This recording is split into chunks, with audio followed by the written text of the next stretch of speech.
Burnout is a word we hear from time to time. What does it really mean?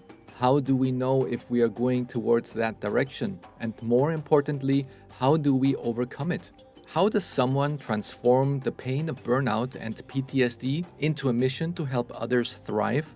Today, I'm joined by someone who has done just that. Meet Maria, a resilience coach for high achievers.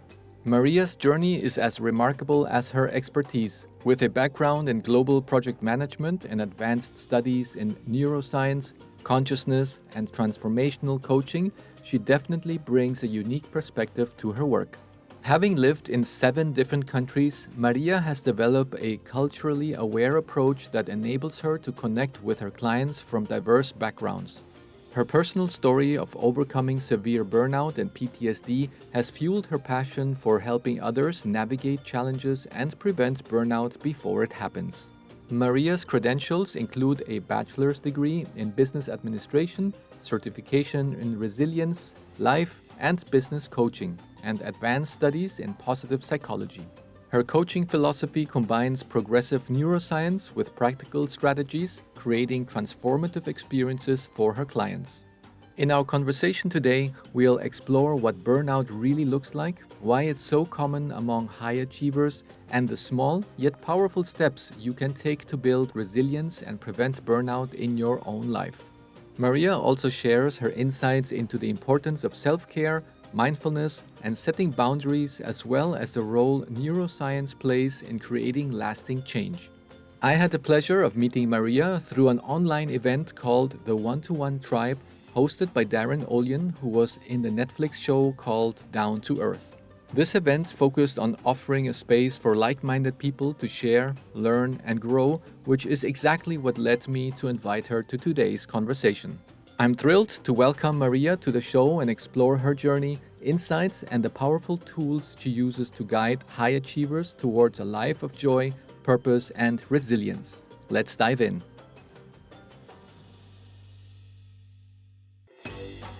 You are listening to Health, Happiness, and Planet podcast, where we explore different ways to boost our well-being, live a more fulfilling life, and protect our planet. Join me as I chat with inspiring people and professionals from all over the world, uncovering strategies for improving our lifestyles and nurturing our precious planet. I am Juan, and this podcast is proudly brought to you by Wave Business Excellence Footprint, my digital training company that cares about your career and personal development. I am passionate about making the world a better place, so if you share my enthusiasm, this show is for you. Together, we can steer towards a healthier, happier life while leaving a positive footprint on our beautiful Earth. Join me as we explore how being healthy, happy, and caring for our planet are all connected. Hello, Maria, and welcome to the Health, Happiness, and Planet podcast. It's so great to have you here. Hi, Juan. Thank you. I'm so excited to be here with you and have the opportunity to be on your podcast. So, thank you very much for having me here today. Thanks also for your time. It's, I think, going to be a very exciting conversation for our listeners because this is a topic that I somehow feel it's not spoken often enough. And I was working many years for the corporate world. I remember that people did not really speak about topics such as burnout because somehow burnout was seen as a weakness. It was more like a taboo topic. And therefore, I'm very happy that we can discuss that today more into detail. Before we start, I would like to ask you about your journey. How did you get to where you are today, and how did it lead you to become a resilience coach for high achievers? Yes, thank you. Thank you for asking. So, my journey and my transition to be a resilience coach for high achievers is a very personal story because I also worked in the corporate environment in the business world for over 10 years. I worked for many multinational companies. I traveled the world. I worked as senior project manager. I managed team across different time zones. I traveled. I had the position. I had the achievement. So from the outside, it looked like a dream that I had. But from the inside, it was actually taking a toll on me because the extremely long working hours, the no boundaries between work and personal life, and the extremely high pressure that was on me led me to burnout. And I burned out in a young age of my life. And it ended up for me that I needed to leave work for almost like a half a year. I couldn't work anymore because I was such in a bad state anymore that I couldn't think clearly. I couldn't make decisions. I always say this, I think burnout is such a good word for burnout because it actually felt like my brain is burning out, like my brain is on fire, like I couldn't use it anymore. And for me, it was not only work stress because I had two positions at that time. It was COVID, so there was no social life, but also my personal life. Like I was grieving my father. I just recently lost my father. I was planning a move. I was planning a wedding. I was having at that time very toxic family environment, like with a lot of toxic people around me. So all this stress came together and it got me. I burned out.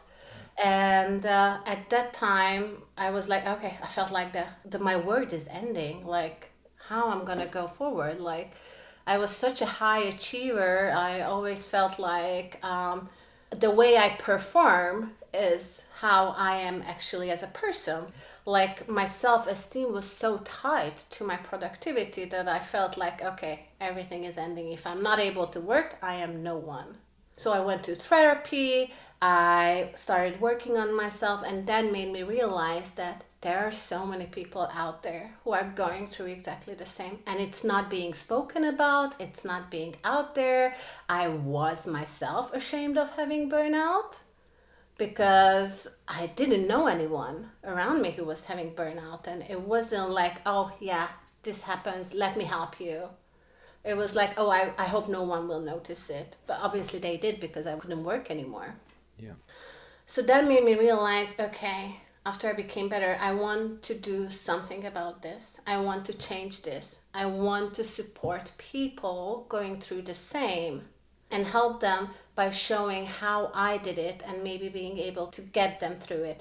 So I went back to school. At first, I went back to a university in the UK. I got my positive psychology postgraduate certificate. Next to it, I got my life and business coach certification that led me into the direction of being interested in resilience because I saw that being resilient is a way to prevent burnout. During my resilience studies, I was always very fascinated how our brain works. I realized that, okay, I want to go deeper in it, and I started my Neurotransitional Coaching school, which I am finishing now in December, so soon I will be officially Neurotransitional Coach as well. That change, so with doing these schools and changing the direction, I left the corporate world behind. I'm not working in corporate anymore, and I'm fully involved in supporting others through coaching, creating online programs, establishing a company. And actually, I'm a big advocate of holistic health because I believe that is the key to prevent and overcome burnout, because you cannot separate your mind and your body and your emotion. It works as a whole. So I believe looking at the whole system together. So in a nutshell, this is my story, how I went from corporate into Yeah. coaching. Fantastic. Well, thanks for highlighting that for us. And from what I can also hear from how you explained it, and from what I can also sense from my conversation with other people, it's not something that just happens from today to tomorrow that you suddenly become burnout. It's something that just like creeps up on you, like little by little. And sometimes you just really do not know, are these now signs that I'm getting towards burnout or not? Yeah. So that's sometimes not so easy to identify at the beginning. So I just wanted to clarify one of the definitions. How do you define high achievers? High achievers, in my definitions, are professionals who feel like they always have to perform at their best. They always have to go for the extra mile. They have to push themselves. Their self-esteem is many, many times tied to their performance. Like they feel they are someone, or they are as good as a person as good job they do. Yeah. So high achievers are the one that are always performing at the top of their performance and often push themselves and overwork themselves, Yeah. which then on a long term easily leads them to burnout. Exactly. And that really shows that they're already putting more pressure on themselves than they actually should. Yeah. Because they are Yes. just raising the bar so much higher. And if they say, look, you need to get this presentation done by a certain day, or you need to get certain milestones achieved for senior management, then they just want to do it not just good, they want to do it perfect. They want to do it excellent. It needs to be, over the top. And that's where they put a lot of pressure on themselves. I definitely fall a little bit more towards that area as well. So I also have to be very vigilant that if I am going to use those superpowers of being a high achiever, but then for me, it's always very important that I'm working on something that I'm really passionate about, because then I Exactly. can avoid moving towards the burnout phase. But if I would be working in another topic that I know I'm not so passionate about, but I'm still going to try to be a high achiever in that, then of course I think my body will feel it, yeah, after a while. So before we continue to that, there was one more word that we mentioned in the beginning, which was resilience. I think that was the one that you used. And I like that word because resilience really shows how you're more stable in your environment. So how do you define resilience, and why is it so important for our high achievers? Such a good question. It's so important. Resilience to me is the ability to handle life challenges, like recover from tough situations and come out even stronger on the other side. It doesn't mean resilient people doesn't experience stress. They do, but it's how they manage it, how they address the stress, and how they come out from it under. So it's not just about bouncing back, but about adopting and growing through what you experience. So for high achievers, resilience is especially important because they are often juggling, as you just said, so many responsibilities at once, and they're striving to perform the best. Like they always want to outperform many people and also outperform themselves to be their best all the time. So this kind of pressure that they put on themselves can lead to stress, can easily lead to burnout, or even losing sight of what's truly important, what you just mentioned. Yeah. So for high achievers, resilience helps them to stay grounded, Hmm. manage stress better, and protect their energy so they can keep going without burning out actually. Yeah. So it's resilience is not something you're born with. It's a skill. It's like a muscle you can work up. It's a skill that you can improve and you can work on based on your past experiences, based on what you went through, how you managed the things you went through in the past, and how you learn from it, what you are taking out from Yeah. it, and how you are improving for the future. So for high achiever, that's a key to sustaining their success Mhm. while enjoying their lives and having energy for the things that matter the most.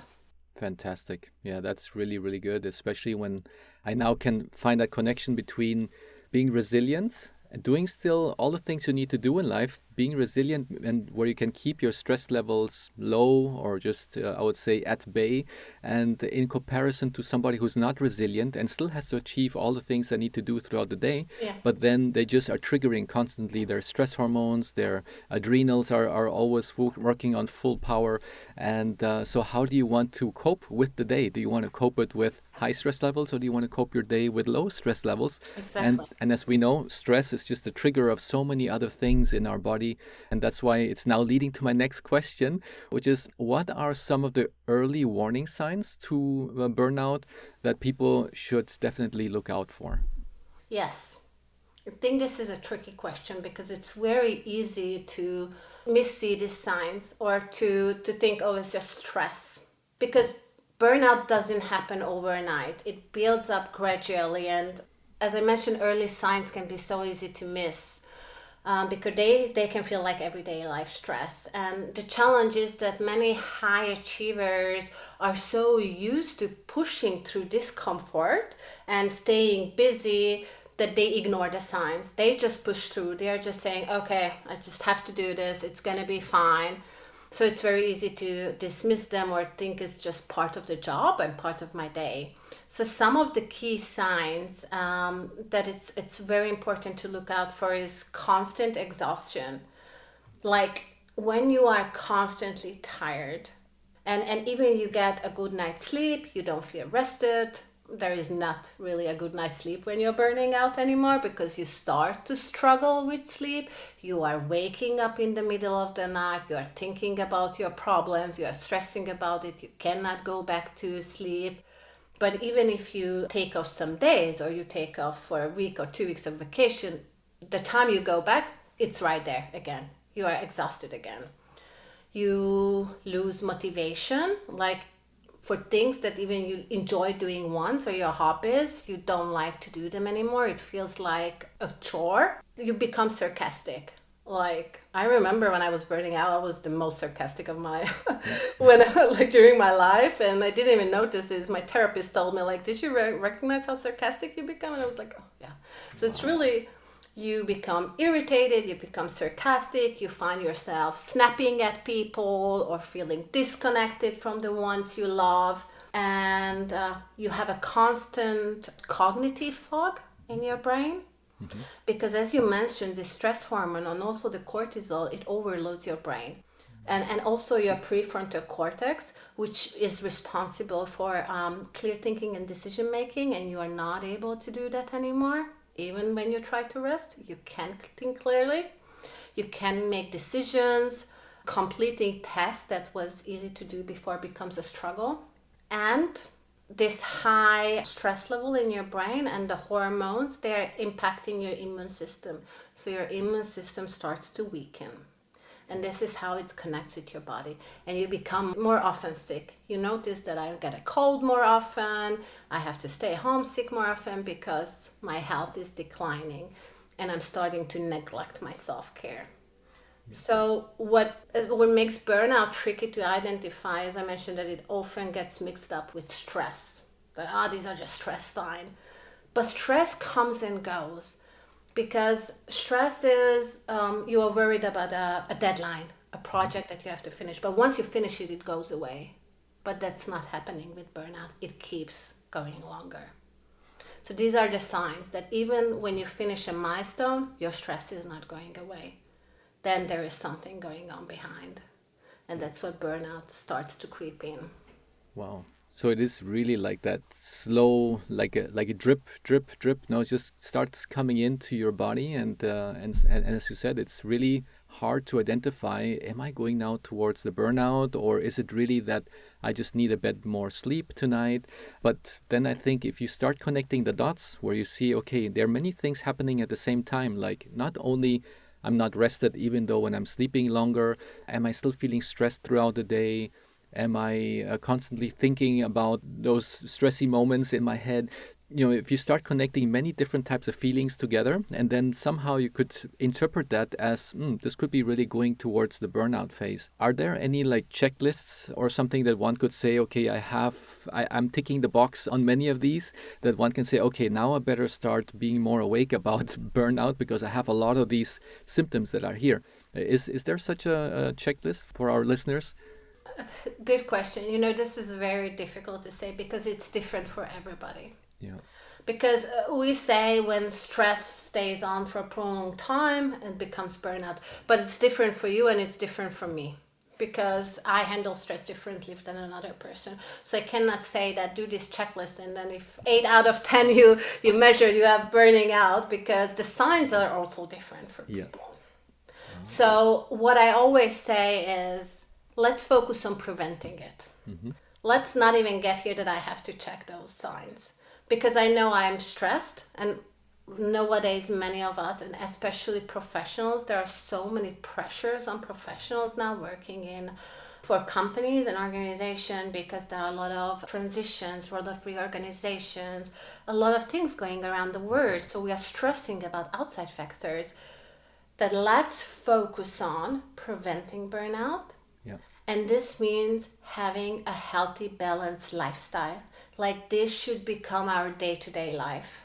Yeah, and I mean, just thinking about the biology of stress itself, that is not being productive for the company, because stress produces the fight or flight, meaning that all your blood goes to your extremities, to your hands, to your legs, because it's your body is ready either to run or to fight. So how are you going to be your thinking capacities when you're in a meeting or when you're creating your PowerPoint presentations and so forth, if your blood is not even in your brain, because you're always getting ready to fight or flight? So that means Exactly. that you are not being as productive as you could be if you would have then less stress levels, and then you can probably even think much better. And the way how your brain has its interconnections even within the different areas of the brain, that can function much, much better than if you are in a stress mode where you're very focused on a specific thing. Exactly. That's very well said. Because when you are in this, as you mentioned, the fight or flight mode, it's like, think about your brain as an orchestra, like playing music. And when this stress hits your brain, it's like the drums are Yeah. very loud and the sirens are very loud and you can't hear anything. It's there, the calm is there too, but all the others are outplaying it. How Yeah. could you think with that noise? You can't. Wow.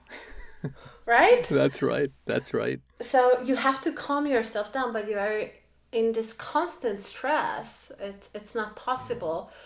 That's why I always put so much pressure on preventing it. But whenever you are feeling, okay, you feel something is off, this is not just stress, or even you feel I'm struggling managing stress, it can turn into burnout.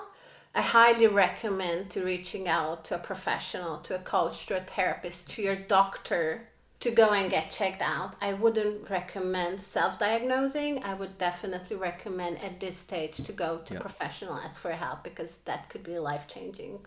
Very good. Very good. Thanks for that advice for anyone who's listening. And what is now very interesting to hear, what would be the things that we could do to prevent burnout? Because I think prevention is always better than cure. Once you have it, then there's probably a little bit more work to do. But I think if one can prevent it, then you can hopefully stay away from it. So what are the things that you could recommend us for the prevention? Yes, prevention, burnout, so important. So it starts with being proactive and intentional about your well-being. And I truly believe that it requires a holistic approach that addresses not just one area of your life, but your mental, physical, and emotional well-being, because you cannot just treat your mental side. You have to look at it as a whole, because it works together. So it's about creating a sustainable balance where you can thrive and not just survive. So this is how I like to approach is manage your mindset. Like high achievers, as we mentioned, often push through stress. They push themselves very hard and they are ignoring emotions or challenges only that builds pressure over time. They have practice mindfulness, practice journaling, or even a few moments of reflection daily can help you stay grounded and process your emotions better. And then take care of your body. It's very important because burnout isn't just mental, it's a physical toll as well. So prioritize things like nourishing your body with wholesome foods, staying hydrated, drink enough water, get enough sleep, quality sleep, move your body regularly. These are fundamental things. And create very supportive habits. Like one thing that I love to tell my clients, and one thing that was a huge game changer for me, have a morning routine. Don't rush through your morning. So important. Take a few minutes to be mindful, to do some journaling, or just sit down and think through your day. Or have your coffee outside. Go outside in the morning. Get the natural light in.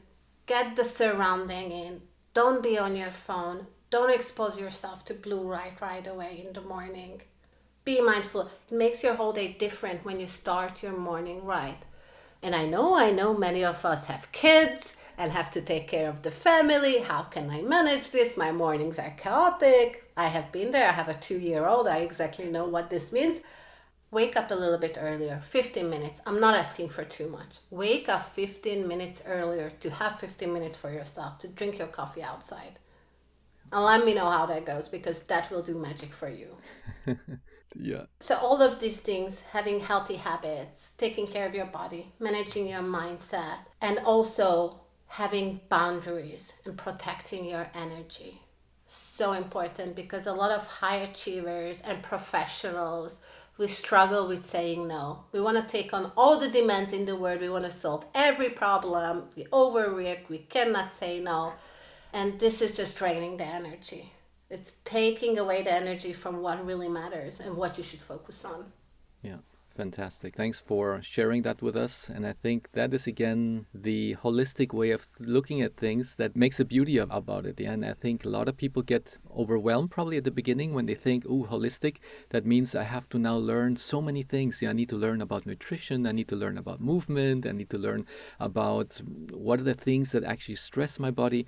So, but I think that's an excellent journey to embark on, because there's so much to learn. Yeah, there's so much this continuous improvement, that mindset that one can adopt in order to say, look, I don't have to learn everything at once. I can just learn piece by piece. Maybe this month I will dedicate learning more about what are the best way to eat to stress less my body with the foods that I'm taking. Maybe next month I will have to buy maybe a new couch, and I say, okay, what could be the best couch that I could buy that does not have all those toxins and all those chemicals that will then influence my body to have a higher stress level. So that means that stress could be really coming from different areas. It could come from the external environment, yeah, from like toxins and carpets, furniture that you might have in your home. It could come also from the foods that you're ingesting to your body. That's also a stress for your body, or the thoughts that are just going through your mind. And what is what is your input and opinion on that, on the different types of stresses that could really harm us? Oh, we would stay here for the whole day. Well, Yeah. if we discuss this, there's so many, and it's so overwhelming. And I also don't want to overwhelm the people, because they will be like, okay, I'm just not going to do it so much. Like, because yes, as you mentioned, everything, like the food that we eat, like the processed food, we don't think about it, or people don't think about it, what that causes inside of you, the inflammation it causes. And then what does the inflammation cause? Sicknesses, chronic sicknesses, all the technology that we are surrounded with, the many blue lights, like so as I mentioned, I have a 2-year-old. We are very strict: no TV, no blue light for the kid, no sugar, only whole food. And a lot of people around us, or family members, older generation, were like, but you watched TV when you were a kid? I was like, yeah, but not this huge TV with this blue light, and not when I was 2. Yeah. It's like a different word. And because I can see it on my kid, when maybe she sees more phone because the grandparents call more often, she sleeps worst. Mm-hmm. Yeah. Like how it affects our sleep, but how important sleep is. Yeah. To be balanced, to be healthy, to be there, to be able to focus. So many stressors. But I think one thing that's very important that you mentioned, and I want to highlight this as well, you don't have to start with everything. Start with small steps. You don't have to go to the gym right away for an hour. Just do stretching at home, move your body, go for a 10 minutes walk. Easy, work your way up. Start looking at the labels what you eat, and if you see that there are a lot of chemicals in it, just don't buy it. Especially the ones you cannot pronounce. Right? It's just like you don't even know what that is. Yeah. Don't buy it. Cut back on sugar. Small things. Yeah. Eat more vegetables, because small habits will build it up. And when you do it with small steps, you feel more accomplished. You feel like, okay, I have this milestone, and that will make you keep going, because building these habits in the brain to stick, for the neurons to stick to a new habit, it takes such a long time. Yeah. Until it actually becomes your daily ritual. And you have to be very intentional about it and do it over and over and over again. And you will mess up, and that's okay. But I always tell my clients, celebrate the mess ups as well, because that means you are trying. Exactly. That is so good. I think there's a saying in the scientific world. They say that nerve cells that fire together wire together. So that means that the more you're firing those nerve cells together and doing those habits, the more they're going to be wired together in the future. So that means you just have to continue with that habit until it really becomes a habit, and it just becomes second nature. Yeah, you're almost doing it automatically, and then you think, well, how come I never did that before? Yeah, so it just became a very good new habit. And one thing that is very important that you said that we do not get overwhelmed by all of that, because one could already feel stressed by thinking how to reduce my stress. Yeah, because you're thinking like, oh my God, there's so many things. Yeah, maybe I just don't even look into it because there's so many rabbit holes I can go into. And already people feel stressed just thinking about how to reduce that. External inputs that are coming into us that is going to cause us to be not anymore in sync and in balance. So that's why very important message to all the listeners here that it does not have to be done all at once. Just do it slowly, step by step, and just keep that curiosity flowing so that you say, okay, this month I learned about sleep. Maybe next month I read a book about something else that is going to help you be more resilient. So thanks for sharing those tips with us, Maria. And my next question is, what practical strategies do you recommend for maintaining resilience in high stress environments? Because those who are listening to this are probably already in the corporate world, many of my listeners, and they are probably not able to change their environment in the corporate world so quickly from one day to the next. So if they know that tomorrow I have to go back to work and I know I have all these meetings coming up and deadlines, what would you recommend them to be more resilient for the next coming days or weeks ahead? Very good question and very challenging one for the professionals, true. So, maintaining resilience in a high stress environment, right, is about just what we said, small practical strategies that fits into your day and help you to recharge. So, some of the approaches I often recommend, first and most of, I will not re-say it, but morning routine. Start with a good morning routine. It will have a life-changing effect. Yeah. And then what I really like is set clear boundaries to yourself. Be clear on what you want, what you can handle, and stick to them. But this is challenging, Juan, because a lot of people set boundaries but can't keep them. It's because they're emotionally attached to their job. So it's worth checking, am I emotionally attached to my job? Am I thinking that my self-worth is tied to my productivity? And if it is, if you answer this question, oh yes, then answer this question with a yes, then it's worth going after, because you will not be able to set boundaries if you don't detach emotionally from your job. There are a lot of techniques we can use with neuroscience, because what's one thing I really like, it's the neuroplasticity, which is the ability of the brain to change. So we can rewire your brain from this point of view. But this takes longer time and it needs coaching. But one thing you can, when you go into the work and use this, and I really like this, is the Pomodoro technique. Break your work down into 25 minutes of focus time and 5 minutes of breaks. Like this 25 minutes of focus time is called the Pomodoros. It's like you sit down, for example, work on a report for 25 minutes. You put your phone away, you put all the notifications to down, you focus for 25 minutes, then you take a 5 minutes break to get a water, to stretch a little bit, to move around. Then you sit down again for 25 minutes, you work focus time, and then 5 minutes break. You do this for 4 cycles, and then you take a longer 15 minutes break, because this helps your brain to move a little bit away, to recharge, and you don't overwork yourself and you don't overstimulate yourself, because you give that little time of breaks into your day, into your focus time. That's very important. Another one that I really like and I often recommend is being mindful. So when you feel like, okay, I'm starting to stress out, things are getting very overwhelming, go into a meeting room or somewhere where you are alone, or at home to another room, not your work room, and get a pen. Just get a pen and start look at the pen. And start noticing the pen. How does it look? What is the shape? Do this for a few minutes, only focusing on the pen, because this helps your brain to restart and to get into this mindful moment and recharge, and then this will take your stress level down. Very good. Very easily. And maybe one that I would mention as during the day that you can do at work is mindful walking. So if you feel stuck or overwhelmed, take a short walk, go outside, do it alone, and focus on the rhythm of your steps or the feel of your feet on the ground. Because this combines gentle movement with mindfulness, giving your body and the brain again chance to reset. This is also very good when you're struggling to make a decision or to come up with new ideas, because this will restart your brain. And I'm telling you, once you go back, you will more easier find the answer to the questions. Amazing. Thank you for sharing those great tips, especially that they're very actionable. So I hope some of the listeners are taking some notes to see which are the things that we would like to apply in the next coming days. And one of the things that you mentioned in your morning routine was about journaling. I know that there are many different ways of doing journaling. Some people do, for example, gratitude journaling, where they just write down the things they're grateful for when they wake up that morning. What is the type of journaling that you usually do when you wake up in the morning?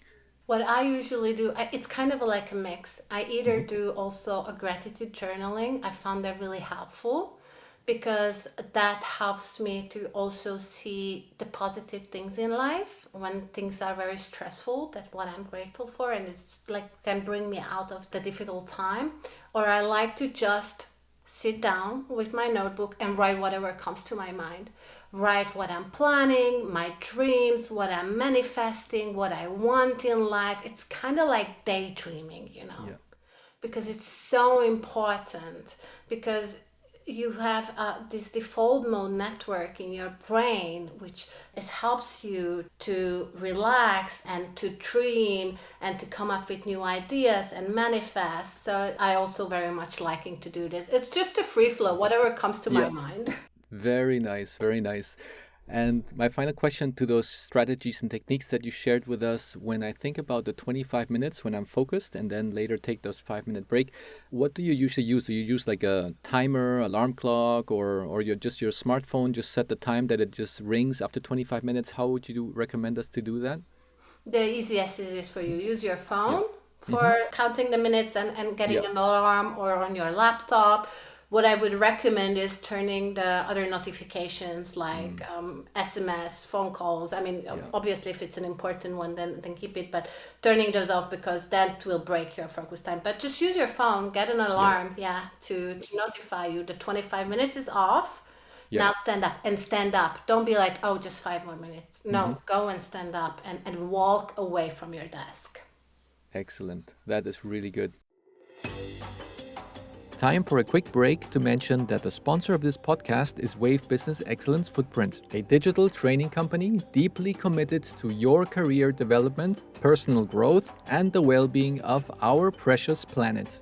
Dive into a wealth of knowledge with over 20 courses available on our website, www.wave-bef.com, tailored for both managers and employees aspiring to become tomorrow's leaders.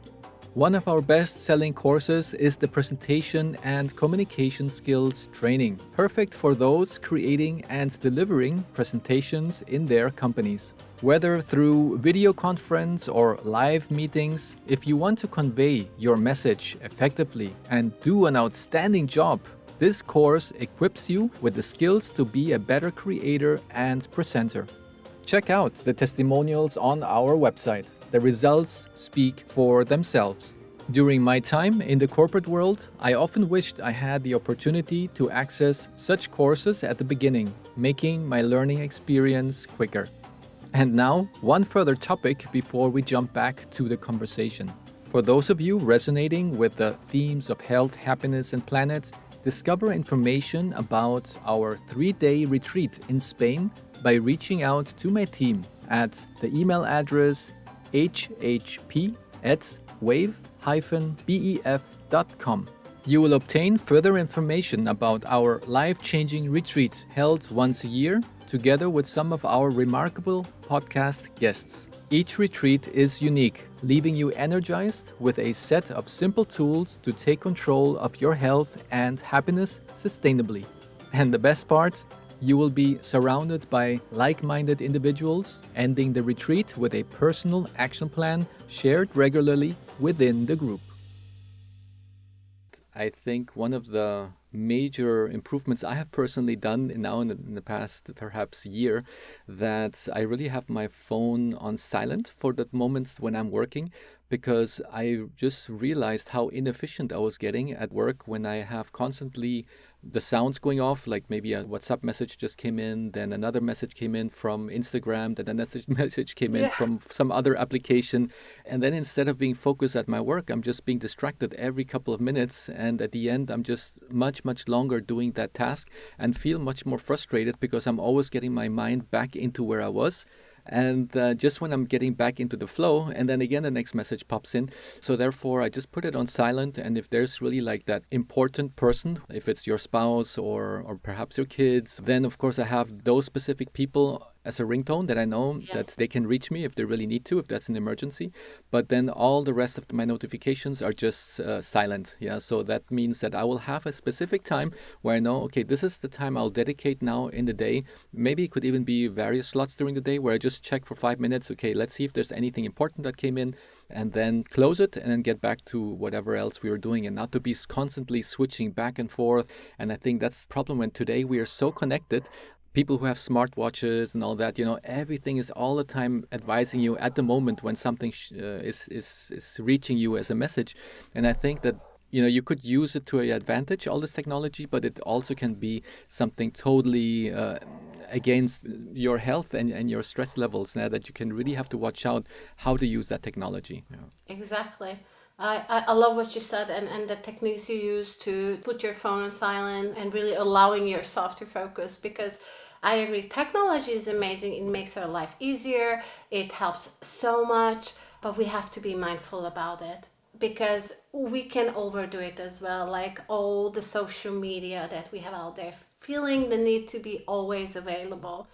Even if you put your phone to silent and you struggle with looking at it, put it in a different room. Put it in a different room because your brain will know it's not here. My phone is not here. So it will not be like, oh, I have to check it. I have to check it. Yeah. So there are ways, and I love what you're doing. I think that is amazing.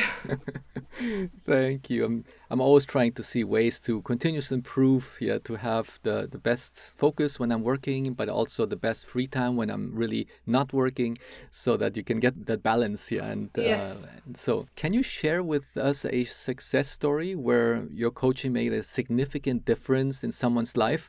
I mean, on one side, I can see you are already yourself a success story because you were in that deep, dark place from burnout, and you came out of that and really are now helping others. So I'm very curious about your clients. How have you seen some of those transformations? Yes. One of my clients, and I really love this story or his story or where we started from and where we ended up, is a client who was struggling with overwhelming work. He started a new position at a big company. He was very proud of himself. He always wanted a position like this. And he got into the circle of overworking himself, always being available because he wanted to perform so well. He was also very much emotionally attached to the job that he was bringing from his upbringing, how he was raised. He was always feeling guilty about taking time off or relaxing. He was not allowing himself, not even on weekends, not even after work. By the time he came to me for coaching, he already had a scenario where he was getting so sick that he ended up in the hospital with severe stomach pain from the stress. And we are talking about someone very young. He is in his 20s, very young, already at this stage. So that was a wake-up sign for him that something has to be changed. So he came to me, we started looking into this. We started addressing his emotional attachment to the job. Where is it coming from? Why is he feeling like this? We started to use neuroplasticity tools to rewire his brain to feel different. And we looked at how his day looks, what he's doing, what his habits are, because he was mentioning by the time, Maria, it's Wednesday and I have no energy left. Like, I don't know how I'm going to go into work tomorrow. And I have to speak, his native language wasn't English. He was like, I have to speak English. Like, I'm going to do this. It's like, this is not so me. So we started to look at how he's balancing his energy, what he's doing. We redefined his morning routine. We redefined how he's structuring his day and how he's prioritizing things. And we use techniques so when he's leaving work, he's actually able to leave work at work. So he's not bringing the work things at home. He's not like he's home with his a girlfriend and family and be like, oh my God, what I'm going to do tomorrow at work. I have to figure out this problem. So during our coaching session, we really rewired his brain and we re-looked at his habits, and he came out so much stronger. He's now able to leave work at work. He's able to relax on the weekend, to recharge.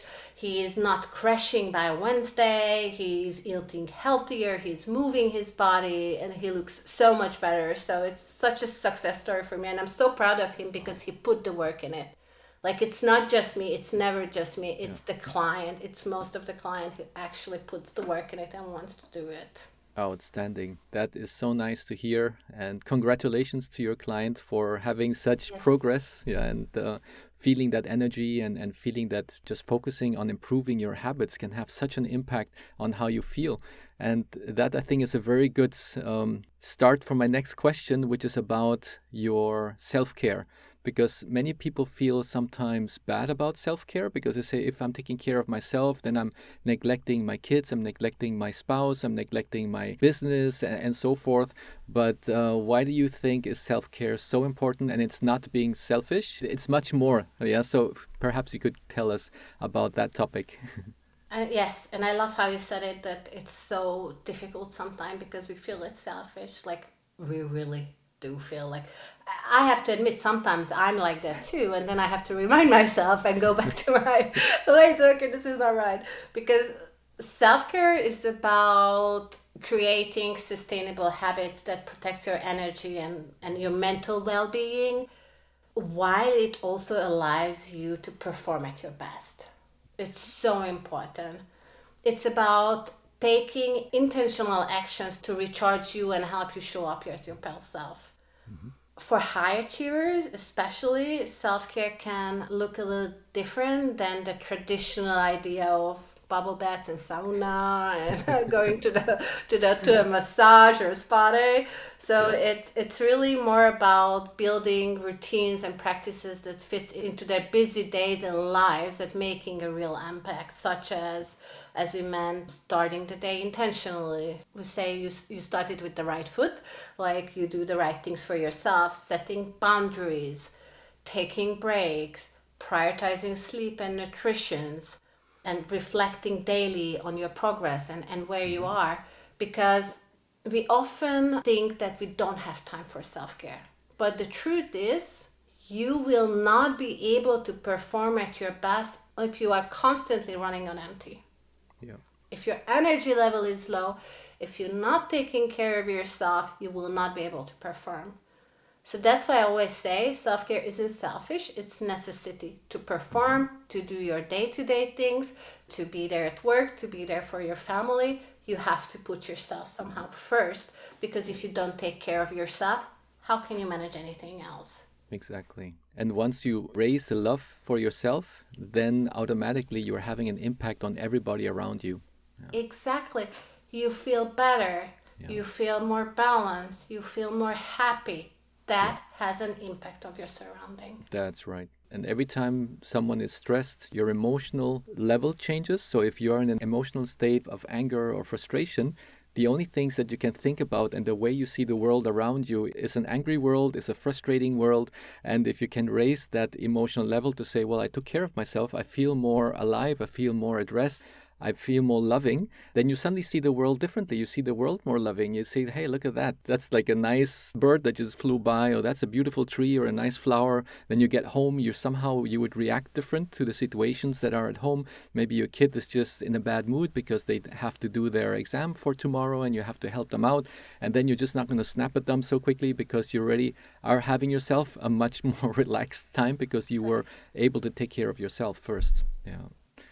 Yes. So, yeah, it reminds me also like that airplane, when you're in the airplane and they say, when oxygen masks come down, first put it to yourself and then help your kids. Yeah. And normally I was thinking, why? Yeah. But now I totally get it. Yeah. That Makes sense, you, huh? you need to be able to help others if you've helped yourself first. Yeah. Exactly. Yeah. Exactly. It's so important.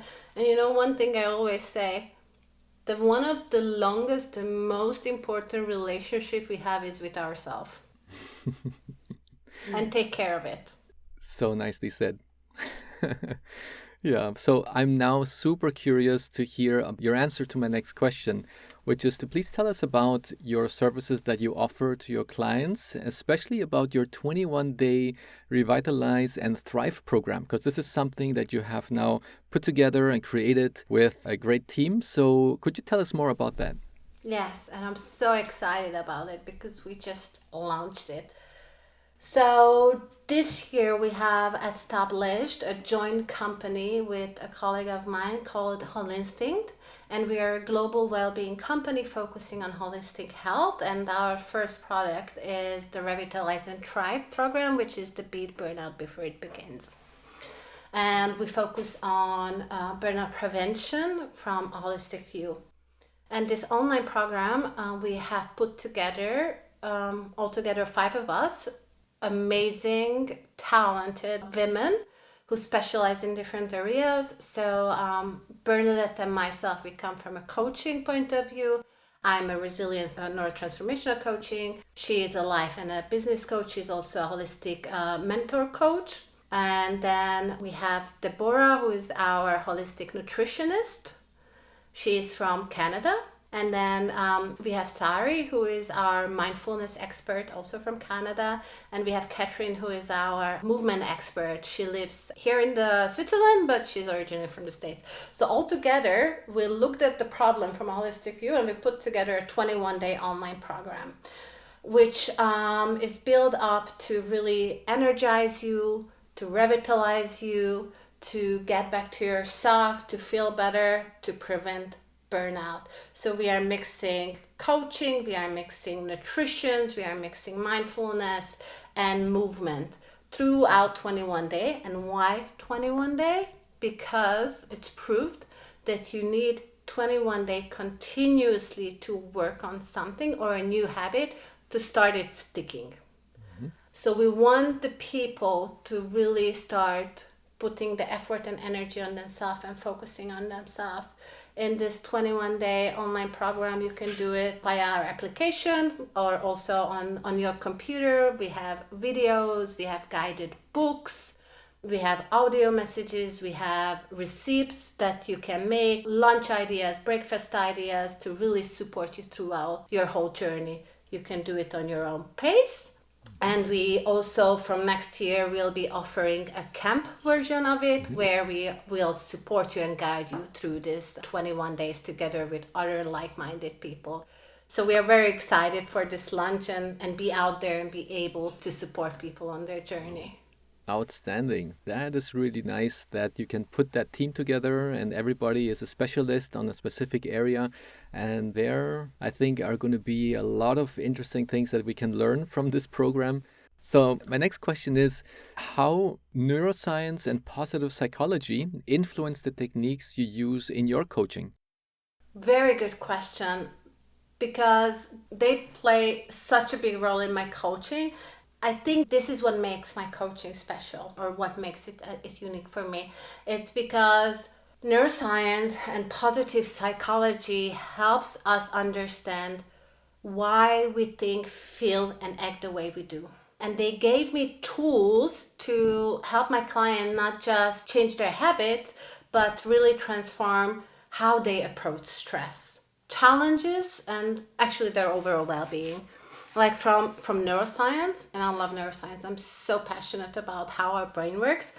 I use techniques that are based on, as I said, how our brain works. For example, I have clients reframe negative thoughts, which actually rewires the brain over time. It's called, as I think I mentioned it already, the neuroplasticity. It's so powerful because it's the idea that our brain can adapt and change until we live. Our brain can change and adapt. So this means we are not stuck in old patterns, and with the right tools, we can create new, healthier ways of thinking and responding. Another very powerful thing in neuroscience is the study and about the emotions, what Lisa Feldman Barrett came out with, that emotions are predictions based on our past experiences. This was so powerful for me when I learned this, that whatever we feel, it's based on what we went through in the past. These are predictions that it will happen to us again. And understanding this helps us to say, okay, we can change this. I don't have to be stuck in anxiety all the time. I don't have to be stuck in fear because I can rewire my brain. Yeah. I can use the neuroplasticity. And when people understand this, and also I get this feedback from the people I coach, that it's so amazing to understand this, how their brain works, because it's not like it gives them a way out of how they behave, but it helps them to understand in order to change. And then when we look at the positive psychology, it focuses on what helps people thrive, not just survive. So it's about building on strengths, finding meaning, cultivating those positive habits like gratitude and mindfulness that makes the life more fulfilling. So I use this to help my clients to really focus on their values and what energizes them, so they're not just actually avoiding burnout, but they actually love living their life and they enjoy it. Fantastic. And as I also have discovered, many people get energized by different things. And, some people feel energized when they are alone, they're going for a walk in the forest, they're all by themselves, and they start recharging their batteries. While there's another person who says, look, after work, I need to go to some place where I can speak with a lot of people and just let off the steam and stuff. And then he gets revitalized again just by being there with other people and speaking. And I'm thinking, wow, that is amazing, because one person needs silence and to be alone, and the other person needs to be around people and to speak with people to feel recharged. So that's again a very important point. How do we identify what are the things that are going to be able to charge my batteries and what are the things that are going to drain them? And that's, I think, one of the discoveries that will be done between you and your client, to identify that. The other point that I loved what you said about neuroscience is the emotional part, because many people really link certain events with a specific emotion. And how can you then change that? How can you really change that trigger so that you say, okay, that's not going to trigger my emotion of anger, or that's not going to trigger my emotion of sadness or depression? Is first of all to be aware about it and to know, how is this trigger going to make you feel? And one of the things that, it was just a very simple thing that I have seen in one of my training sessions. As an example, it was that we had a room for that course that we were doing. That room was very close to some train tracks. And it was very often that we could hear when a train was about to come, because then it would be the dinging of a bell. So the bell would go like ding, ding, ding, ding, ding, ding. And then like those barriers would go down, and then the train would pass. And then it would ring the bell, ding, ding, ding, ding, ding, and the barriers would go back up. So every time, like, I don't know, every 15 to 20 minutes, this would sound. And my participants were just like rolling their eyes and thinking like, oh my God, not again, these bells and this train going by. And so I was thinking, okay, this is producing a specific emotion to my group. And how am I going to now change that trigger point? So I told them, hey, dear group, what are we going to do now? Let's do a deal. Every time that bell sounds, we're going to get up and we're going to just dance. We're going to jump around. We're going to run around the room, at least a little bit. And so that we can somehow associate that bell ringing with something positive and not with something negative. So therefore, they were like, okay, let's try that out, that game. And then now it was like, it's such a way that after the second day of training, people were just like looking forward to, when is the bell going to ring? I want to run around the room again. Just jump around like kids, and then get back to our chair again once the ringing is over. So somehow I was able to just change that situation from having a negative experience and a negative emotion towards a positive emotion and making the best out of that trigger point.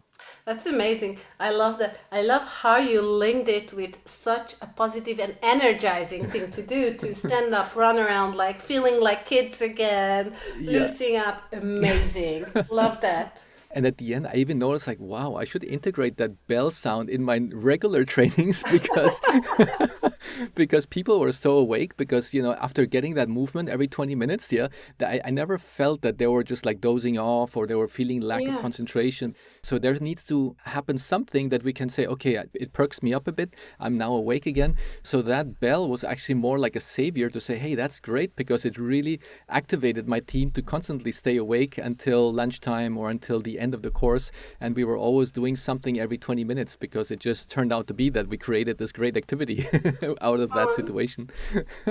I love that. This is a perfect example of rewiring things and looking at it differently and how it can help. And actually, make it even better, because look, they were looking forward for the bell so they can Yeah. have fun. Exactly. Wow. So I have two final questions for you, and this one is more on the personal sides. I know that when I was looking at your history, that you have lived in many countries. So you have lived in a total of 7 different countries. And how did this shape the way you do things, the way how you do your coaching sessions with your client? How do you see that that was a benefit for you? Yes, it was definitely a benefit, and it shaped the way I coach, and it shaped the way I live and see the world, because I got to learn about so many different cultures and so many different people. And I experienced from the first hand that how different nations are handling things differently, like work, stress, family. Like, it's very interesting to see it and actually living in it. So it helped me to be more understandable with people and to be more open minded about what they go through, and to really understand that there is no one size solution that fits all, that everyone is unique and we have to find what works better for you, and I can help you to find it. And also, moving so much and living in different countries helped me to be able to adapt to change better, because 99% of these moves I did alone. I moved alone, and I had to restart my life. I had to build new connections, new friendships, adapting to new things. So it made me more resilient, Yeah. actually. I experience things that I can help other people and I can support them better, because I feel like I have this more global view Yeah. that can support them. Exactly. Well, I can totally relate. Yeah, I also lived in various countries before, and it definitely helped me also in my project work when I was working with projects in international companies, because somehow the way you communicate with a person, you know that not always the same communication method will arrive the information to the person the same way. Some person might interpret it differently.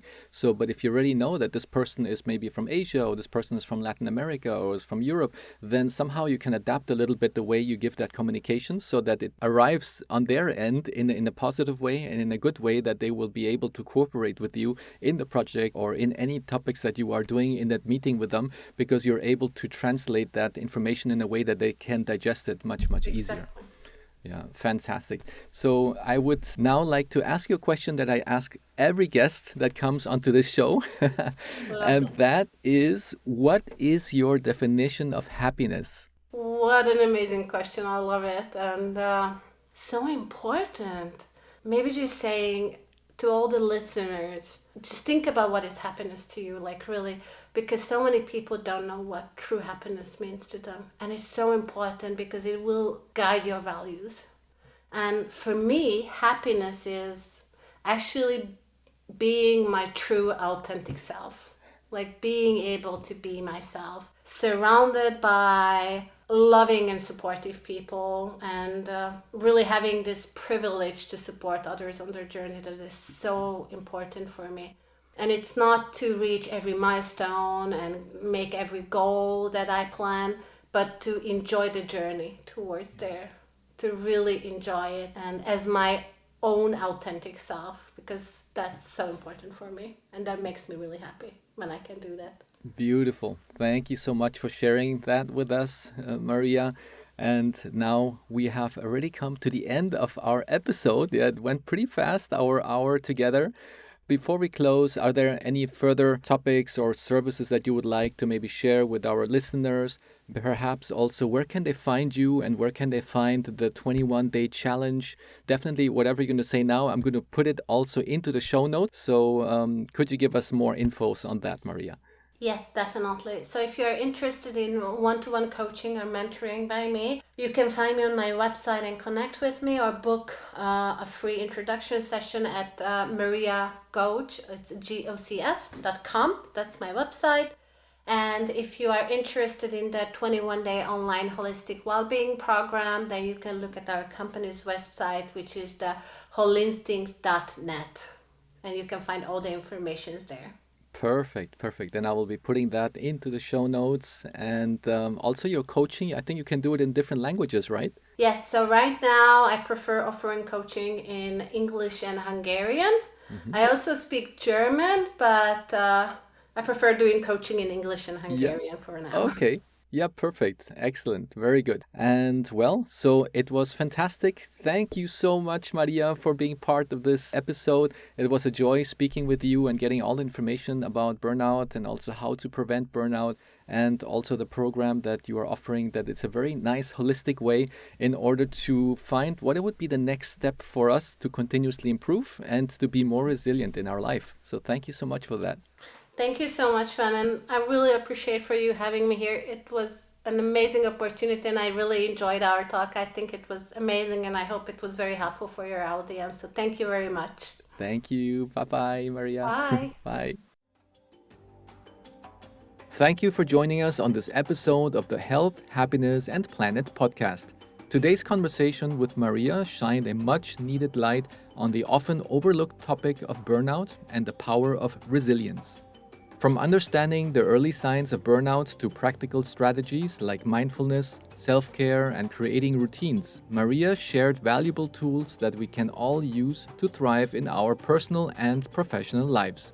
If you are looking to prevent burnout and achieve a healthier balance, Maria's new program called Revitalize and Thrive offers a holistic approach grounded in neuroscience and positive psychology. Her emphasis on small changes, clear boundaries, and understanding our emotions reminds us that true transformation is possible one step at a time. As Maria beautifully put it, happiness is about being authentic and enjoying the journey. Let's take that wisdom with us and remember to prioritize our well-being every day. If you found this episode helpful, please share it with someone who might benefit from it, and don't forget to subscribe for more inspiring conversations. Until next time, take care of yourself, embrace the journey, and stay inspired. See you in the next episode. Big hugs, everyone.